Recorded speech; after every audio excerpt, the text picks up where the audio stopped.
नमस्कार, ABP news पर हाजिर हूं मैं रुमाना इसार खान। बचपन से बच्चों को यह पढ़ाया जाता है, गाय हमारी माता है। गाय के प्रति हमें दया भाव रखना चाहिए, ना गाय का अपमान करना चाहिए, ना ही गाय का अपमान हमें सहना चाहिए। लेकिन गाय को लेकर राजनीति कुछ ऐसी होती रही कि वो राजनीति की दुधारू पशु बनकर रह गई। गाय को बचाना राष्ट्रीय सवाल बन गया है। आज राजस्थान हाईकोर्ट को कहना पड़ा कि गाय को बचाने के लिए सरकार को गाय को राष्ट्रीय पशु घोषित करना चाहिए। यह काम ऐसे देश में होना है जो गाय के लिए पूरे देश में आज तक एक कानून नहीं बना सका। सरकार जब गाय को बचाने के लिए खड़ी होती है तो विरोधी इस सवाल के साथ खड़े हो जाते हैं कि गाय को बचाएंगे तो फिर खाएंगे क्या।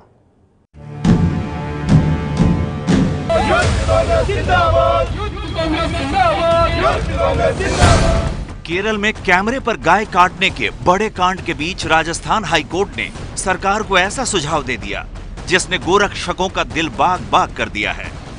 राजस्थान हाईकोर्ट में राजस्थान की हिंगोनिया गौशाला से जुड़े मामले की सुनवाई करते हुए सरकार को सुझाव दे दिया कि गाय को राष्ट्रीय पशु घोषित कर देना चाहिए। जो गोवध करे उसकी सजा उम्र कैद कर देनी चाहिए। हाईकोर्ट के सामने जागो जनता सोसाइटी की ओर से याचिका आई थी जिसमें हिंगोनिया गौशाला में गायों की मौत को लेकर कोर्ट का दरवाजा खटखटाया गया था। राजस्थान हाईकोर्ट के जज जस्टिस महेश चंद्र शर्मा ने अपने रिटायरमेंट के दिन सरकार को सुझाव दे डाला। जस्टिस शर्मा ने राजस्थान के मुख्य सचिव और महाधिवक्ता को गायों का लीगल कस्टोडियन बना दिया। ये डायरेक्शंस दिए कि एडवोकेट जनरल इस मामले में इस बात की कोशिश करेंगे कि गाय को राष्ट्रीय पशु घोषित किया जाए ताकि बहुत सी जो हमें परेशानियां हैं, बहुत सी हमारी मानसिकता है, वो सही हो सके। हाईकोर्ट ने नेपाल का उदाहरण दिया, कहा कि नेपाल हिंदू राष्ट्र है और उसने गाय को राष्ट्रीय पशु घोषित किया हुआ है। भारत एक कृषि प्रधान देश है जहां मवेशी अर्थव्यवस्था की रीढ़ है। संविधान की धारा 48 और 51A(g) के मुताबिक राज्य सरकार गाय को कानूनी दर्जा दिलाने के लिए कार्रवाई करे। जिस संविधान की धारा का जिक्र हाईकोर्ट जज ने 145 में पेश किए आदेश में दिया है, उसमें लिखा है कि नस्लों को उन्नत बनाने के लिए गाय बछड़ों को नहीं मारना चाहिए। धारा 48 संविधान के नीति निर्देशक तत्व के अंतर्गत आते हैं, जिसे मानना सरकार के लिए जरूरी नहीं होता है। उन्होंने सुझाव दिए हुए हैं, अभी सरकार को देखना है कि उन सुझावों को कितना मानती है, कितना नहीं मानती है। सरकार वैसे मानने के लिए बाध्य तो नहीं है, लेकिन फिर भी चूंकि हाईकोर्ट का जब कोई सुझाव होता है उसको हल्के से नहीं लिया जाता, उस पर विचार किया जाता है और उस पर फिर कार्रवाई भी की जाती है। गाय को लेकर हाईकोर्ट के इस सुझाव से ठीक पहले 26 मई को मोदी सरकार ने वध के लिए मवेशियों के खरीद फरोख्त पर रोक लगा दी थी। पर्यावरण मंत्रालय ने पशु क्रूरता निरोधक अधिनियम में सख्त पशु क्रूरता निरोधक नियम लागू कर दिया। इसका मतलब यह है कि मवेशियों को खरीदने या बेचने वाले को ये सुनिश्चित करना होगा कि मवेशियों की खरीद फरोख्त वध के लिए नहीं की जा रही। नए नियम के तहत गाय, बैल, सांड, बदिया बैल, बछड़े, ऊंट और भैंस जैसे जानवरों को शामिल किया गया है। पहले तो सेंटिमेंट की बात थी, जब आपने मुसलमानों से भी कहा पूरे देश में जगह जगह पर कि भाई आप गाय को ज़बह न करें, तो मुसलमानों ने ये बात इसलिए मान ली कि उनके जज्बात का ख्याल रखा। मुसलमानों ने पूरे देश में ये मैसेज भेजा कि भाई गाय को कोई ज़बह न करे, यहाँ तक कि ठीक है। अब उसके बाद आप कहेंगे कि नहीं, बैल को भी ज़बह न करें, आप भैंस को भी ज़बह न करें, आप बड़े का गोश्त ही न खाएं। और फिर कुछ राज्यों में और सरकार की पॉलिसी ऐसी बनी हुई है कि वहाँ कोई बैन नहीं है। गाय को लेकर जबरदस्त राजनीति करने वाली बीजेपी सरकार के इस फैसले से देश में राजनीतिक भूचाल आया हुआ है। पश्चिम बंगाल की सीएम ममता बनर्जी, केरल के सीएम पी विजयन सहित कई मुख्यमंत्रियों ने खुलकर मोदी सरकार के इस फैसले का विरोध किया है। सिर्फ नेता ही नहीं बल्कि छात्र भी इसका विरोध कर रहे हैं। विरोध के लिए ही छात्रों ने IIT मद्रास में बीफ फेस्टिवल का आयोजन कर डाला।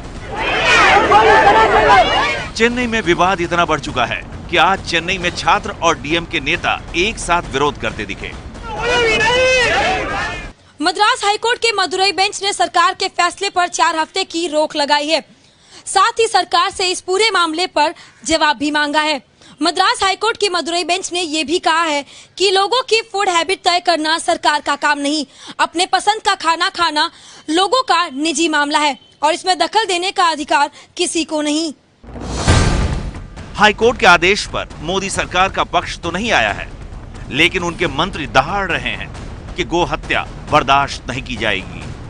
आईआईटी में कोई तो सुअर का मांस का फेस्टिवल करके दिखा दे, इसलिए कि हिंदू आज तक वोट बैंक नहीं बन पाया। इसीलिए राजनीतिक दलों ने हिंदुओं पर प्रहार करते रहे और देश का बंटवारा मजहब के आधार पर हुआ था। इस कटु सत्य को स्वीकारना चाहिए। तो अब सवाल यह है कि क्या गाय को राष्ट्रीय पशु घोषित करने से गाय पर होने वाले अत्याचार थम जाएंगे? देश विविधताओं से भरा हुआ है, अलग अलग राज्य, अलग अलग रहन सहन, अलग अलग खान पान, और यही विविधता गाय के लिए एक देश एक कानून के रास्ते का रोड़ा भी है। सरकार के लिए आसान नहीं होगा राजस्थान हाईकोर्ट के सुझाव को मानना कि गाय को राष्ट्रीय पशु घोषित किया जाए, क्योंकि देश में गाय पर कानून भी अलग अलग हैं और सजा भी अलग अलग। दिल्ली, यूपी, मध्य प्रदेश, महाराष्ट्र, छत्तीसगढ़, गुजरात, पंजाब, हरियाणा, चंडीगढ़, हिमाचल प्रदेश, जम्मू कश्मीर में गो हत्या पर प्रतिबंध है। सिर्फ गाय ही नहीं, बछड़ा, बैल और सांड को भी नहीं मार सकते हैं। मारने पर सजा का प्रावधान है। कुछ राज्य ऐसे हैं जहां गो हत्या पर कोई प्रतिबंध नहीं है। केरल, पश्चिम बंगाल, असम, अरुणाचल प्रदेश, मणिपुर, मेघालय, मिजोरम, नागालैंड, त्रिपुरा, सिक्किम और केंद्र शासित लक्षद्वीप में खुलेआम गाय, बछड़े, भैंस का मांस बिकता है। बिहार, झारखंड, ओडिशा, तेलंगाना, आंध्र प्रदेश, तमिलनाडु, कर्नाटक, गोवा में गाय और बछड़े को तो नहीं मार सकते, लेकिन बैल, भैंस, सांड के मांस को बेचने, खाने की छूट है। अगर गाय को राष्ट्रीय पशु घोषित किया गया और गौ हत्या पर प्रतिबंध लगा तो सारे देश में एक कानून लागू करना होगा। जब वध के लिए मवेशियों की खरीद फरोख्त पर रोक भरते देश दो हिस्सों में बंट गया तो सोचना होगा कि गाय को राष्ट्रीय पशु बनाने और गौ हत्या पर रोक लगाने से क्या होगा। देखिए, गाय को लेकर हंगामा इसलिए होता रहा है क्योंकि इसमें धर्म जुड़ा हुआ है।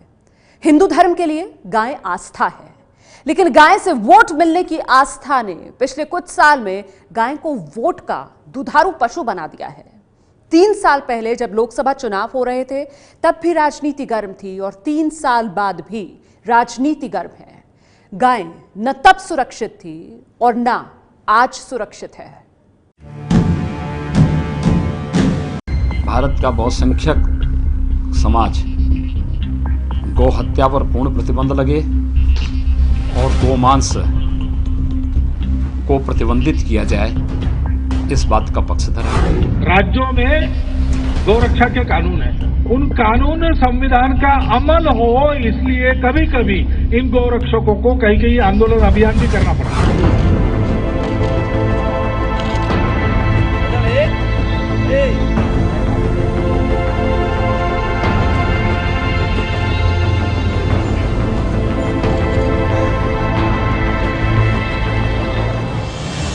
योगी आदित्यनाथ के यूपी के मुख्यमंत्री बने करीब 10 हफ्ते हुए हैं, जिनमें हर दूसरे हफ्ते वो गोरखपुर में अपनी गैया की सेवा के लिए हाजिर हो जाते हैं।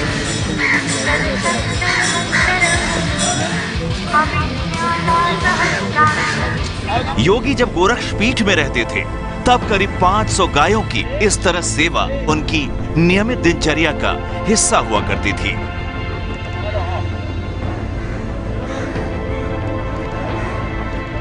जिस तरह से गंगा भारतीय संस्कृति की प्रतीक है, उसी तरीके से गाय देश के लोगों को आस्था से जोड़ती है। शायद यही कारण है कि गाय पर तब से बहस चली आ रही है जब गाय लोगों के फूड हैबिट का हिस्सा तक नहीं हुआ करती थी, और इसीलिए राजनीति के थपेड़ों को सहते हुए गाय अब एक राजनीतिक जानवर बन गई है। देश में कानून है, वो क्या आज के सरकार या आज जिनका सरकार है उस दल ने नहीं बनाए, अनेक लोगों ने बनाए। पहले से राज्यों में गौरक्षा के कानून है, उन कानून संविधान का अमल हो, इसलिए कभी कभी इन गौरक्षकों को कहीं कहीं आंदोलन अभियान भी करना पड़ता है। उसको करते समय भी किसी भी प्रकार की उत्तेजना न लाते हुए पूरा का पूरा कानून की सीमा के अंदर रहकर चलने का उनका प्रयास रहता है। भारत का बहुसंख्यक समाज गौ हत्या पर पूर्ण प्रतिबंध लगे और गोमांस को प्रतिबंधित किया जाए, इस बात का पक्षधर है। देश के अंदर गोहत्या पर पूर्ण प्रतिबंध लगे, यह एक आम जन की आस्था का विषय है और मुझे लगता है कि उन जन भावनाओं का सम्मान हो, यह अपेक्षा देश की जनता रखती है। गाय पूजक हम लोग हैं, हम गाय पालक है, अब बीजेपी वाला कुत्ता पालक है।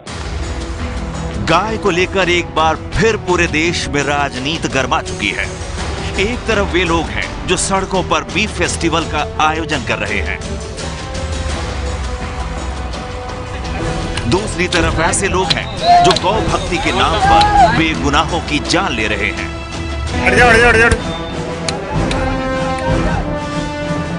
ये पीछे हो जा रहे। केरल में तो तब हद हो गई जब मवेशियों की बिक्री पर केंद्र के फैसले के खिलाफ सड़क पर ही कांग्रेस कार्यकर्ताओं ने गाय काट डाली। आपको याद होगा 2014 लोकसभा चुनाव में बीजेपी के तब के पीएम उम्मीदवार नरेंद्र मोदी ने अपने भाषण में पिंक रिवॉल्यूशन कहकर गोमांस के खिलाफ आवाज उठाई थी। आज की दिल्ली की सरकार को न हरित क्रांति चाहिए न श्वेत क्रांति चाहिए, उसका तो बेड़ा उठाया है पिंक रिवॉल्यूशन, पिंक रिवॉल्यूशन। पिछले लोकसभा चुनावों में गाय पर जमकर राजनीति हुई और ये सियासत बिहार यूपी के चुनाव होते हुए अब तक जारी है। 29 सितंबर 2015 का दिन था। उत्तर प्रदेश के दिल्ली से सटे दादरी के बिसहड़ा गांव में बीफ खाने की अफवाह को लेकर अखलाक नाम के एक शख्स की गांव वालों ने पीट पीट कर हत्या कर दी।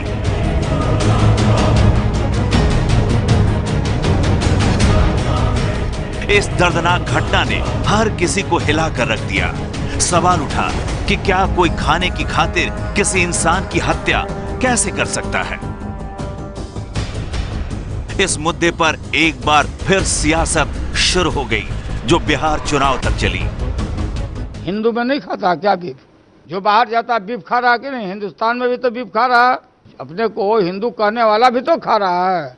जो मांस खाता है उसको गाय और बकरा से क्या फर्क है भाई? उन्होंने जिस प्रकार से यदुवंश को अपमानित किया है,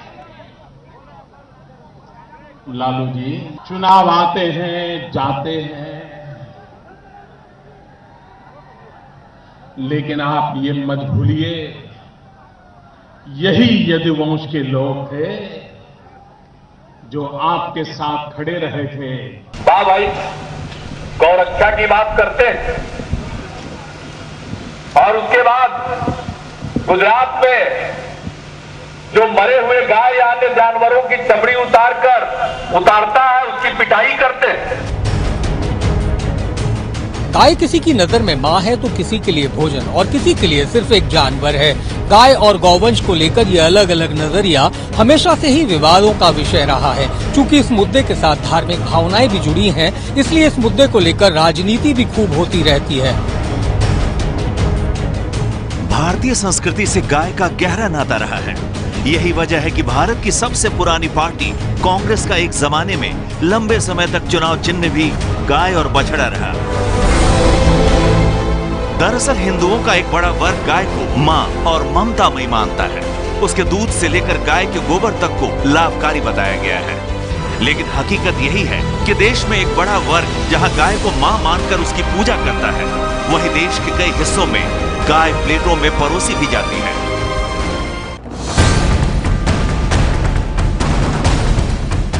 ये है एबीपी न्यूज, आपको रखे आगे।